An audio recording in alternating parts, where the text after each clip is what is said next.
Yo, we back with another video, man, and we about to be talking about Squid Games Season 3. I just finished it, like, I want to say about a couple hours ago, but yeah, I'm not gonna lie, bro. First off, I gotta say 10 out of 10, bro. 10 out of fucking 10. This season was fucking amazing. A lot of emotions. Most of us running out the whole time. You know, a lot of people that didn't want to die, but honestly, it was inevitable, bro. And honestly, one of the people that surprised me that actually died, bro, was 456 Gihan. I probably didn't say this, but spoilers ahead, man. But yeah, Gihan died, bro. That took me by surprise, right? That took me by surprise, cause at the end, the last game, you know, it was player 100 and a bunch of other randoms. I didn't really care about them for real. And then it was player 333, I think, and 456. So player 333, his baby mother 222, she actually died, but we can tell that in a little bit. She died, but his kid Gihan was protecting him, and this nigga was about to throw the baby over the fucking ledge, bro. He was about to throw the baby over the ledge, bro. Like, that's crazy. You about to throw your own child over the ledge. But yeah, they get into this whole tussle. They get into this whole debacle. They fall off the ledge, but Gihan's still hanging on, and the other dude, he hanging on to the piece of the shirt, and it started ripping, and boom, he fell down. He did. Gihan survived, but he eventually had to jump off because they didn't press the button, so they got into that whole fight and then press the button, so you know Gihan couldn't survive. So after he climbed back up there, he pressed the button, and then took a little minute, set the baby down, and he eventually jumped off. That part right there hit me hard, man. I'm like, damn, Gihan is dead. He sacrificed himself to save the baby. And then at the very end, the front man, he went to Gihan's daughter, gave her, you know, his clothing, his tracksuit that he wore in the games, his blue tracksuit, and he took all his money and gave it to Gihan's daughter. So she got all his money, she got his clothes and all that. But yeah, that's pretty crazy, honestly speaking. But now let's get into some other shit though. The shaman lady, I honestly wanted her to die, bro, and player 100 got her killed, bro. I wanted that nigga to die too, and he did die, but player 100 got her killed, bro, because they found the way out. She took him to the way out. He left and took the key out the door, so she couldn't go, because you needed all 3 keys to unlock the door. So she was stuck in there, and you know, she eventually got killed. I wanted her to die anyway, the shaman lady, because she was annoying as fuck. And player 222, sad to say, bro, but she died too, man. On RP to her, she died too. And honestly, she wasn't gonna make it anyways. She had the baby, but her foot was so fucked up that the next game that played, she couldn't even do it because her leg was fucked up. There's no way she was making it across that. She could barely jump because her fucking foot and leg was so fucked up.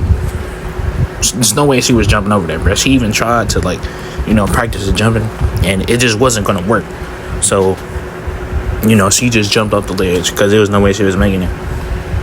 And then her baby father, bro, let's get back to that dude. Baby father, bro, I don't really know how to feel about him, bro. Like, do I hate him or do I, like, honestly, I don't know, bro. But honestly, I do hate him for killing player 120.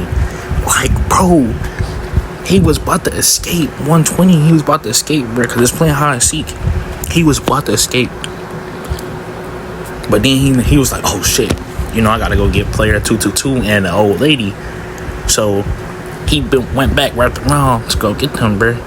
And this nigga come up behind him and stab him. Like, what? Are we fucking serious, bro? Like, that's how my nigga 120 go out, bro. Like, nah, bro. Like, nah, that shit blew me right there. That is how 120 went out, bro. He went out on some sad shit, though, bro. Like, they could have gave him a better death than that, bro. They could have given him a better death than that, bro. That really blew me, bro.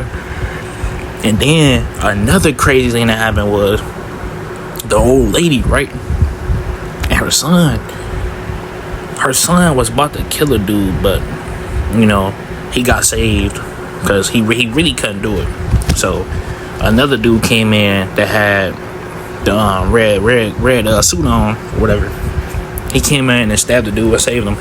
So eventually we get back to him, and then 222 and his mother about to leave, and he talking about, stand aside, I gotta do this. He was about to kill the baby, but it didn't happen because she stabbed him in the back. She didn't actually kill him necessarily, but because he was still alive when she stabbed him, it wasn't really that fatal, but they finished him off. So her son died basically because of her. So then eventually, they get back to the little room, the headquarters and whatnot, and she talked to Gihan. She said protect the baby and protect Junie. And we already know that Junie died, but that's besides the point. So he had to protect the baby or whatnot. She told him to protect the baby, and like a few moments after that, the lights cut on and we see her as she hung herself. I'm like, wow, bro. Like, wow, bro. She died too. She hung herself, bro. So it was a possibility she could have survived, but she didn't because she hung herself. Like, man, it's really crazy, bro. It's really mind blowing though, bro. And then what else? The boat and the captain dude. They killed the captain dude because they found out that nigga was a traitor. The one dude, he went to his house or whatnot, found he had all that cash, he had the red suit and whatnot, and he basically killed everybody except for the one detective dude and this other dude. But yeah, he basically murked everybody. Detective dude put him down and killed him or whatnot. So yeah, that's that. And then number 11, one of the guards, she was actually about to offer herself, but she was actually about to kill herself, but she ended up then doing it. And I'm happy about that because, bro, she deserved a good ending, bro, and I gave her a good ending. She found out where her daughter was at because the stuff matched up. The dude that she was in contact with that was helping her find her daughter, they said the stuff matched up. So yeah, she pretty much found her daughter. And the other dude that she helped escape, because she helped the one dude escape, and she murked a bunch of them niggas downstairs in the operating facility.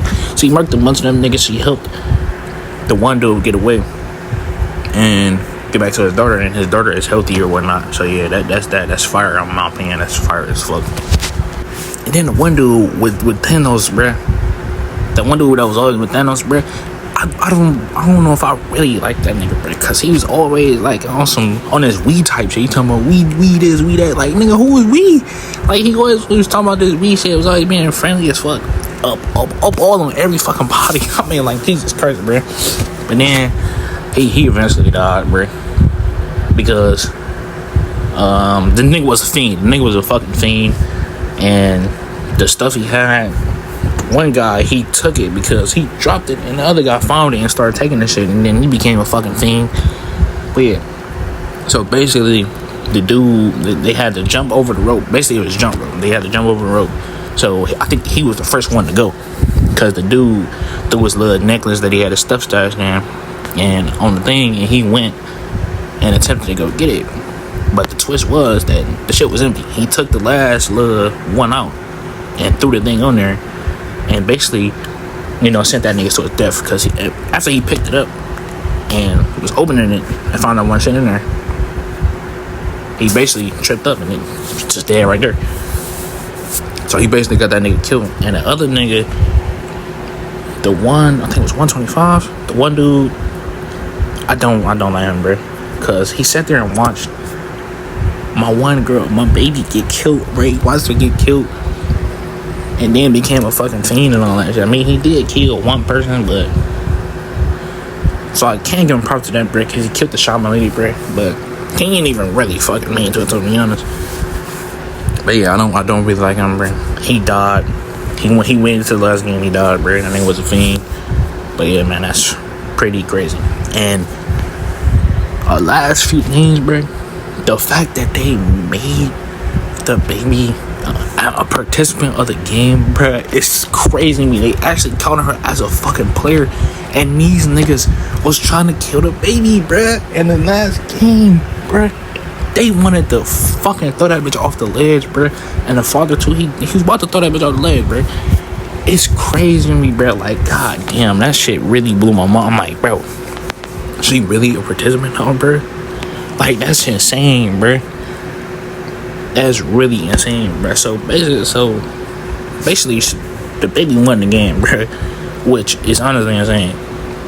He blew up the whole facility because the police was coming, Coast Guards or whatnot. Blew up the whole facility. Boom. So then we get to, the end, and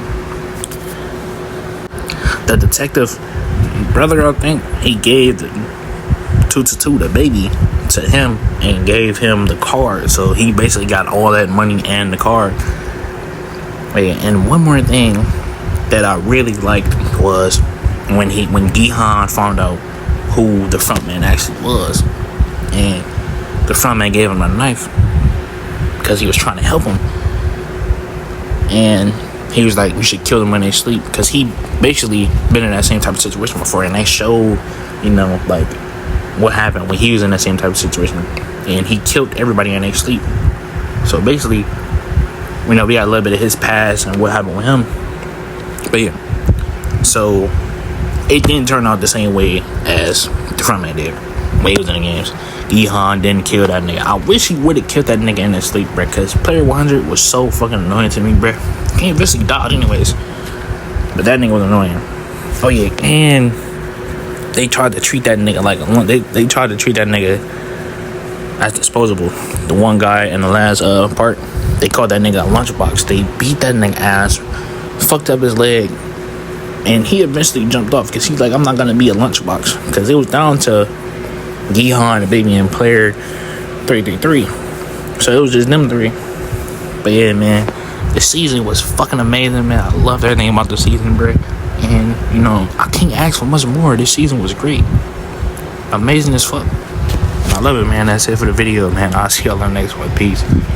But yeah, I try to keep my videos with minimal background noise. But if you hear a little fan in the background, I hope it doesn't bother you too much, or I hope it doesn't really affect the video that much, or the voiceover. And also, I had to re-upload this video because it got copyright when I uploaded it the first time. So this time I'll upload it. I hope it don't get copyright. But yeah, this was my Squid Game Season 3 review. And I honestly enjoyed Squid Game Season 3. So yeah, I'll see y'all on the next one, man. Peace.